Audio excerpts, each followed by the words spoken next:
আসসালামু আলাইকুম প্রিয় শিক্ষার্থীরা, Yusuf institute of science and technology UIST কর্তৃক আয়োজিত অনলাইন ক্লাসে তোমাদের সকলকে স্বাগত জানাই। আজকের ক্লাস উপস্থাপনায় আছি আমি Fatema Begum, civil department, Yusuf institute of science and technology UIST. প্রিয় শিক্ষার্থীরা, আমরা গত ক্লাসে শিখেছিলাম মাটি দৃঢ়করণের বিভিন্ন টার্ম। সেগুলোর মধ্যে ছিল মাটি দৃঢ়করণের সংজ্ঞা, মাটি দৃঢ়করণের পদ্ধতি, মাটি দৃঢ়করণের শ্রেণীবিভাগ এবং স্যান্ড পাইলের নির্মাণ পদ্ধতির চিত্রসহ বর্ণনা। শিক্ষার্থী বন্ধুরা, আজকে আমরা শিখব ফাউন্ডেশন ইঞ্জিনিয়ারিংয়ের তৃতীয় অধ্যায়ের মাটির ভারবহন ক্ষমতা, এই অধ্যায়ের কিছু প্রশ্ন। আজকে আমরা যে আলোচনা করব সেই আলোচনা শেষে শিক্ষার্থীরা মাটির ভারবহন ক্ষমতার সংজ্ঞা বলতে পারবে, চরম ভারবহন ক্ষমতা এবং নিরাপদ ভারবহন ক্ষমতা সম্পর্কে জানতে পারবে, মাটির ভারবহন ক্ষমতা বৃদ্ধির জন্য কি কি পদ্ধতি আমরা অবলম্বন করব সেগুলা শিখতে পারবে। চলো তাহলে আমরা জেনে নেই মাটির ভারবহন ক্ষমতা বলতে কি বোঝায়। মাটির ভারবহন ক্ষমতা বলতে আমরা বুঝি মাটির শিয়ারজনিত অকৃতকার্যকতা ব্যতীত কোনো কাঠামোর ওজন বহন করার ক্ষমতাকে মাটির ভারবহন ক্ষমতা বলে। অর্থাৎ মাটির শিয়ারজনিত কারণে ব্যর্থ না হয়ে ওই মাটি কোনো কাঠামোর যে পরিমাণ লোড বহন করতে পারে সেটাকে বলা হয় মাটির ভারবহন ক্ষমতা। মাটির চরম ভারবহন ক্ষমতা বলতে আমরা বুঝি শিয়ার ব্যর্থ হওয়ার পূর্ব পর্যন্ত মাটি প্রতি একক ক্ষেত্রফলে যে পরিমাণ লোড বহন করতে পারে তাকে বলা হয় মাটির চরম ভারবহন ক্ষমতা। অর্থাৎ মাটির শিয়ার ব্যর্থ যেই পজিশনে গেলে, যেই পরিমাণ লোডে গেলে শিয়ার ব্যর্থ হয়ে যাবে, তার পূর্ব পর্যন্ত সে যে পরিমাণ লোড বহন করতে পারে প্রতি একক ক্ষেত্রফলে সেটাকে আমরা বলবো মাটির চরম ভারবহন ক্ষমতা।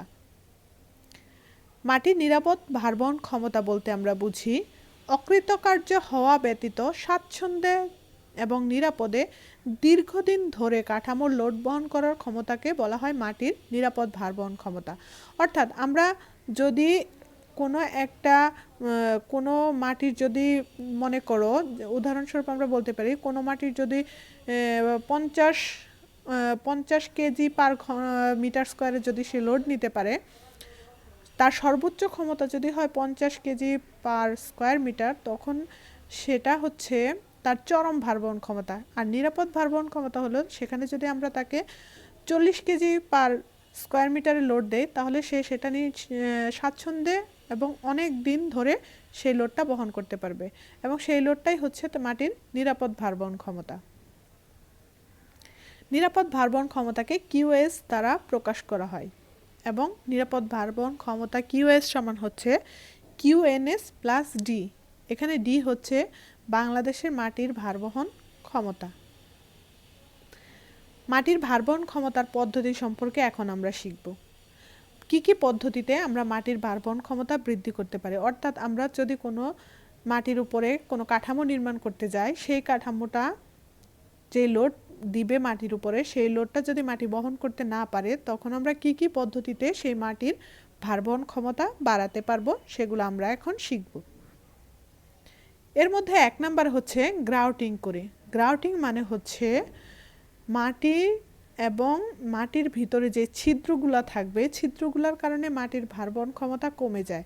তাহলে ওই ছিদ্রগুলো বন্ধ করার জন্য ওই মাটির মধ্যে সজোরে আমরা সেটাতে সিমেন্ট প্রয়োগ করতে পারি। সিমেন্টের গোলানো স্লারি বা তরল প্রয়োগ করতে পারি, এবং প্রয়োগ করতে পারি অনেক চাপে। যদি সেটা আমরা ভিতরে প্রবেশ করাই তখন ওই সিমেন্টের তরলটা কি করবে, মাটির চারপাশে যে ছিদ্রগুলো থাকবে সেই ছিদ্রগুলো বন্ধ করে দিবে এবং শক্ত একটা তৈরি করবে।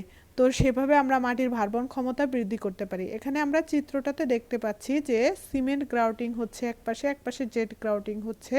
আমরা মূলত সিমেন্ট গ্রাউটিংটাকে প্রেফার করে থাকি। এই যে দেখো এখানে কিভাবে সিমেন্ট গ্রাউটিং হচ্ছে, চিত্রটাতে আমরা সেটা দেখতে পাচ্ছি।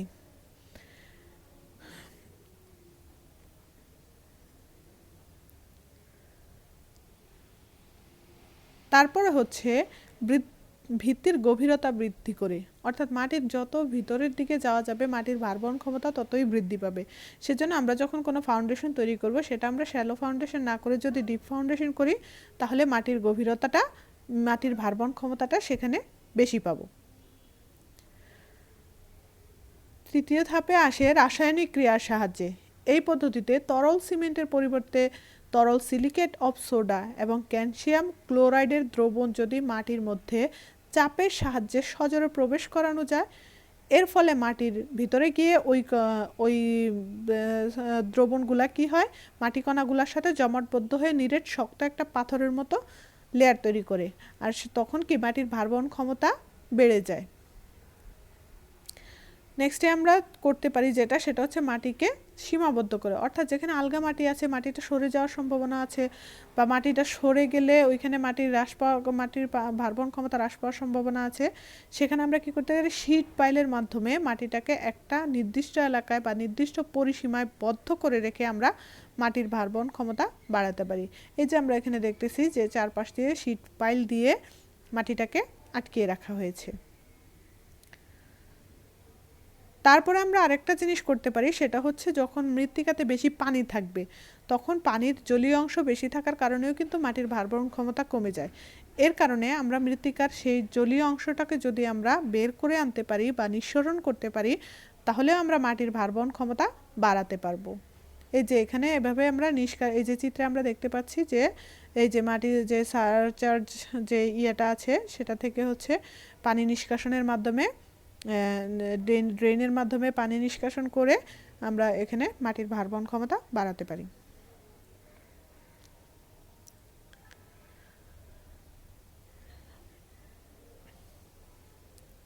তারপর হচ্ছে মাটিকে ঘন সন্নিবিষ্ট করে। আলগা মাটি ঘন সন্নিবিষ্ট করা হলে মাটির ভয়েডের অংশ হ্রাস পায় এবং মাটির ভারবহন ক্ষমতা বৃদ্ধি পায়। মাটিকে আমরা কিভাবে ঘন সন্নিবিষ্ট করতে পারি তার কয়েকটা পদ্ধতি আছে। এর মধ্যে আছে স্যান্ড পাইল ব্যবহার করতে পারি, মাটিকে প্লাবিত করতে পারি, ভাইব্রেটো ফ্লোটেশন করতে পারি, অথবা রাবল কম্প্যাকশনের মাধ্যমে আমরা সেটা করতে পারি। প্রিয় শিক্ষার্থীরা, আমাদের আজকের আলোচনা থেকে তোমাদের জন্য কিছু নির্দিষ্ট বাড়ির কাজ রয়েছে। সেগুলো হচ্ছে তোমরা বাড়িতে বসে এই লেকচারটা দেখবে এবং এগুলোতে আমি যেগুলো পড়িয়েছি তার মধ্য থেকে তোমরা মাটির ভারবহন ক্ষমতার সংজ্ঞা, চরম এবং নিরাপদ ভারবহন ক্ষমতা কাকে বলে এবং মাটির ভারবহন ক্ষমতা বৃদ্ধির পদ্ধতিগুলো বর্ণনা করবে। এই কোশ্চেনগুলো তোমরা খাতায় লিখবে, কারণ এই কোশ্চেনগুলো পরীক্ষার জন্য খুবই ইম্পর্টেন্ট। আমাদের পরবর্তী আলোচনা হবে মাটির ভারবহন ক্ষমতা নিরূপণে প্লেট লোড টেস্ট। ধন্যবাদ সবাইকে, সবাই ভালো থাকবে, নিরাপদে থাকবে। আল্লাহ হাফেজ।